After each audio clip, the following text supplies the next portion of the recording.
ప్రతిక panchayat elections మీద election commission అధికారి ఇటు రాణి కౌముది మాట్లాడుతున్నారు. లైవ్ చూద్దాం.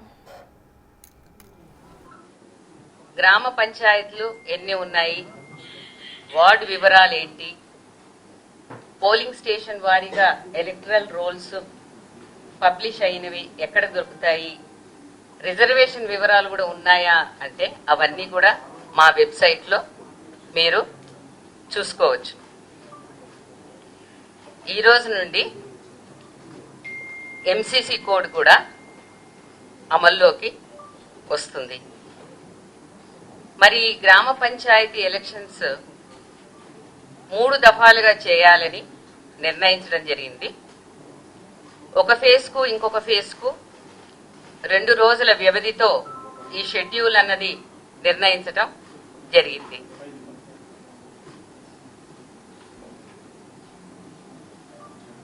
అబ్జర్వర్స్, ఎలక్షన్ అబ్జర్వర్స్ కూడా నియమించడం జరిగింది. వాళ్ళందరూ కూడా ఎంసీసీ కోడ్ గురించి నివేదికలు మాకు పంపిస్తారు. మరి మీ అందరు ఎదురు చూసే షెడ్యూల్ వివరాలు మీరు గనక చూస్తే ఫేజ్ 1, ఫేజ్ 2, ఫేజ్ 3 ఇలా అన్ని ఫేజులు కూడా 31 జిల్లాల్లో జరుగుతాయి. కొన్ని మండలాలు ఒక్కొక్క ఫేజ్లో ఉంటాయి. మొదటి ఫేజ్ గురించి ముందుగా చెప్తాను. దీనికి నామినేషన్ 27 నవంబర్ను ఉంటుంది, అనగా ఎల్లుండి నుండి.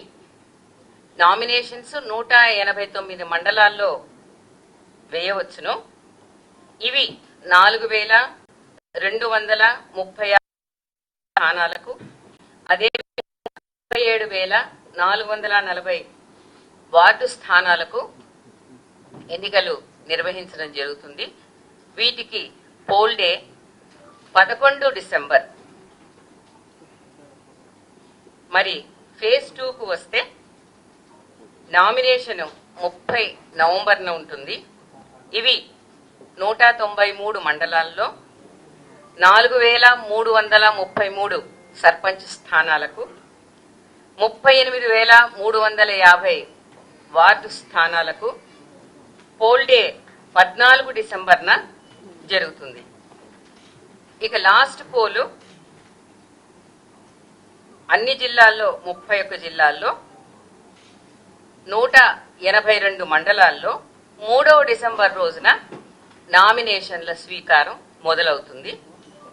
ఇవి 4159 సర్పంచ్ స్థానాలకు, అదేవిధంగా వాటితో పాటు 36,452 వార్డు స్థానాలకు ఎన్నిక 17th డిసెంబర్ రోజున ఉంటుంది. ఈ విధంగా మొత్తంగా ఈ షెడ్యూల్ ద్వారా 564 మండలాల్లో 12,728 సర్పంచ్ స్థానాలకు, 112,242 వార్డు స్థానాలకు ఎన్నికల డేట్లు ఖరారు చేయడం జరిగింది.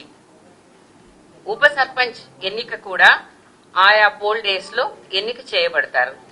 ఈ ఎలక్షన్ షెడ్యూల్ ఒక వివరాలు, అలాగే నోటిఫికేషన్ వివరాలు పొందుపరిచి మీ అందరికీ ఇవ్వడం జరుగుతుంది. అదే కాకుండా ఇది ఈ రోజు తారీఖులో గెజెట్ కూడా చేయడం జరిగింది. ఆ గెజెట్ యొక్క ప్రతిని కూడా మీకు నేను ఈ సమావేశం అంతంలో చూపించడం జరుగుతుంది. మీరు అది మా వెబ్సైట్ లో ఇప్పుడు ఓపెన్ చేస్తాము. కొద్దిసేపు అయిన తర్వాత, 1 గంట పోయిన తర్వాత మీరు అది డౌన్లోడ్ కూడా చేసుకోవచ్చును. ఎందుకంటే అది చాలా పెద్దగా ఉంటుంది. గ్రామ వార్డుల వివరాలతో సహా దాంట్లో ప్రింట్ చేయడం జరిగింది కాబట్టి అది చాలా పెద్ద డాక్యుమెంట్. అది ఎలా ఉంటుంది అనేది మీరు ఒకసారి చూసుకోవచ్చును. ఈసారి గ్రామ పంచాయతీ ఎన్నికలకు గ్రీవెన్స్ మాడ్యూల్ ను కూడా మా యొక్క వెబ్సైట్ లో రెడీ చేశాము, మీరు చూడవచ్చును. ఈ గ్రీవెన్స్ మాడ్యూల్ అనేది కొత్తగా ఏర్పాటు చేశాము. ప్రస్తుతం కొన్ని రోజుల వరకు ఇది మా వెబ్ పోర్టల్ ద్వారా మీరు ఎవరైనా సరే కంప్లైంట్లు ఇచ్చుకోవచ్చును. 2-3 రోజుల తర్వాత లేదా వారం రోజుల తర్వాత అయినా సరే మేము దీని యాప్ ద్వారా డౌన్లోడ్ చేసుకునే వెసులుబాటు కూడా కల్పించాలని అనుకుంటున్నాము. ఒక కాల్ సెంటర్ కూడా ఏర్పాటు చేశాము. ఆ నంబర్ కూడా మీకు మేము మా ఒక పిఆర్ఓ డెస్క్ ద్వారా మీకు తెలియజేస్తాము. అది you can see it flashing on the notice. ఇదే విధంగా కంటిన్యూస్ బేసిస్ మీద సూచనలు, ప్రకటనలు మీ సహకారంతో చేయాలని కోరుకుంటూ ఉన్నాను. ఇది గజెట్. ఈ గజెట్ లో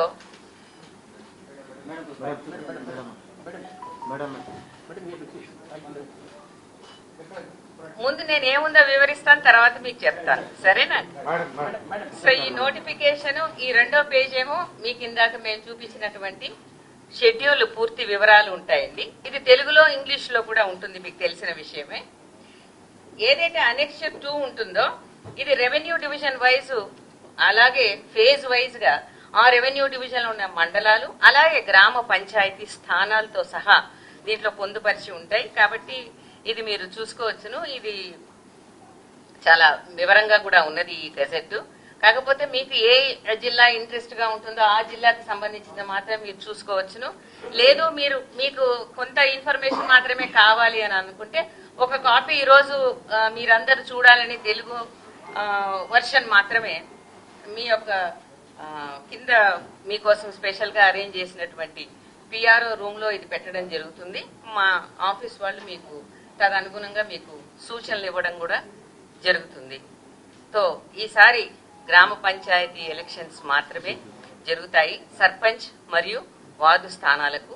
ఈ అనౌన్స్మెంట్ ద్వారా మీ ద్వారా మొత్తం గ్రామ ఓటర్లకు కూడా సవినయంగా అందరూ తమ ఓటు హక్కును వినియోగించుకోవాలని, ఫ్రీ అండ్ ఫెయిర్ ఎలక్షన్స్ కి సహకరించాలని కోరుకుంటూ సెలవు తీసుకుంటున్నాను. జై Hind.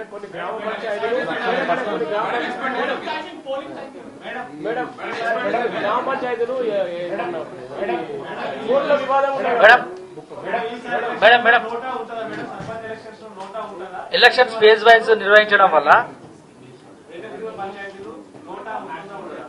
we have declared the poll dates for the Gram Panchayat elections. These elections will be held for 12,728 Sarpanch and 1,12,242 ward offices. The election schedule will be held in 3 phases, starting from 27th November up to 17th December. The phase 1 starts 27th November. The poll day is on the 11th. On the same day, after half day of the poll, the results will be declared in the next half, and the Upa Sarpanch also will be elected on the same day. The second phase starts on 30th November with the nominations. It ends with the poll day on the 14th. The counting will be done and the result declared on the same day, and the Upa Sarpanch also will be elected on the same day. Phase 3 nominations will start on the 3rd December, ending with the poll day on 17th December, and the entire poll exercise will be completed by 17th December for the offices of Gram Sarpanches and also board offices spread over 12,728 Sarpanch offices and 1,12,242 ward offices. And the total number of voters who have registered and who have been registered in the ward-wise, polling station-wise electoral rolls are 1,65,55,186. So there will be almost more than 1 lakh polling stations in which the elections will be held. In each phase, we will be covering about 4,000 and odd Sarpanch places and more than 35,000 ward offices in the 3 phases of the elections.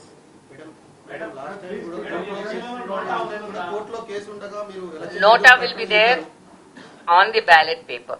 Yes.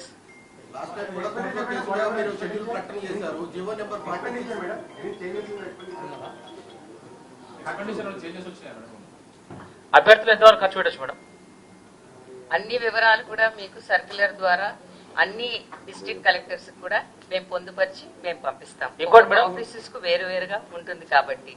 Thank you so much. Madam ఇంకోటి madam phase wise elections conduct చేయడం వల్ల మీరు first phase conduct చేసి result అదే రోజు announce చేశారు కదా, దాని in fact second phase results third phase మీద పడతాయి కదా. అంటే ఫస్ట్ ఫేజ్ లో మీరు అదే రోజు పోలింగ్ ఉంటుంది, కౌంటింగ్ ఉంటుంది. ఫర్ ఎగ్జాంపుల్ 5 జిల్లాలో కాంగ్రెస్ గెలిచింది, లేకపోతే 5 జిల్లాలో టీఆర్ఎస్ గెలిచింది, లేకపోతే 5 జిల్లాలో బీజేపీ గెలిచింది. దాని ఇన్ఫాక్ట్ ఇటు ఉంటుంది కదా సెకండ్ ఫేజ్ మీద.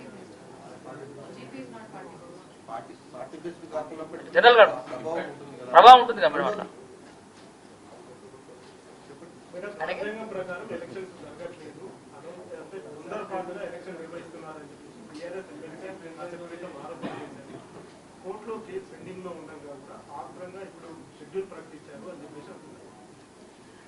ఎలక్షన్స్ అన్నవి నిర్వహించాల్సిన బాధ్యత మాకున్నది. ఏ ఆఫీసెస్ అయితే టర్మ్ అయిపోయిందో ఆ టర్మ్ అయిపోయిన ఆఫీసెస్ కు మేము నిర్వహించవలసినటువంటి బాధ్యత మాపై ఉన్నది కాబట్టి అదే విధంగా ఇవ్వడం జరిగింది. ఎలక్షన్ ఎన్నో రకాలైన కారణాలు అండ్ అడ్మినిస్ట్రేటివ్ సౌలభ్యం, లాజిస్టిక్ సౌలభ్యం కోసం ఫేజ్ వైజ్ గా నిర్వర్తించడం జరుగుతుంది. ఎంసీసీ కోడ్ కూడా ఉంటుంది. అదే విధంగా బందోబస్తు, ఇంకా ఎలక్షన్ విధుల్లో కూడా ఎంతో మంది స్టాఫ్ ఇన్వాల్వ్ అయి ఉంటారు కాబట్టి ఫెయిర్ అండ్ ఫ్రీ ఎలక్షన్స్ కి అందరూ ఓటర్స్ మాతో సహకరిస్తారని మేము ఆశిస్తూ సెలవు తీసుకుంటాం.